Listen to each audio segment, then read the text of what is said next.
আসসালামু আলাইকুম। Hello dear viewer, যারা আইফোন 12 পারচেস করতে চাচ্ছেন 128 জিবি এবং ব্যাটারি হেলথ 86%, তো আমাদের পেজের ফলোয়ারদের জন্য থাকবে স্পেশাল ডিসকাউন্ট প্রাইস। আমাদের পেজটি ফলো করুন এবং কমেন্ট বক্সে কমেন্ট করে জানান এই ডিভাইসটি আপনার জন্য কত টাকা হলে আপনার জন্য বেস্ট হয়।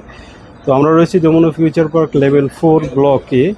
এছাড়াও আমাদের কাছে পাচ্ছেন আইফোনের সকল সিরিজগুলো বেস্ট প্রাইসে। যারা অফিসিয়াল, আনঅফিসিয়াল এবং ইনটেক ফোন কিনতে চাচ্ছেন আমাদেরকে ইনবক্স করতে পারেন। আমাদের কাছে যথেষ্ট স্টক রয়েছে সকল ধরনের স্মার্টফোনের। তো কমেন্টে আপনার মতামত শেয়ার করুন আইফোন 12 যে আপনি কত টাকা হলে আপনার জন্য বেস্ট হবে। তো অবশ্যই একটা মানসম্মত একটা কমেন্ট প্রাইস মানে কমেন্টে করতে হবে, যেটা আসলে যুক্তিসঙ্গত। ঠিক আছে? তো যারা পারচেস করতে চাচ্ছেন কমেন্ট করে আমাদের সাথে থাকুন। আল্লাহ হাফেজ।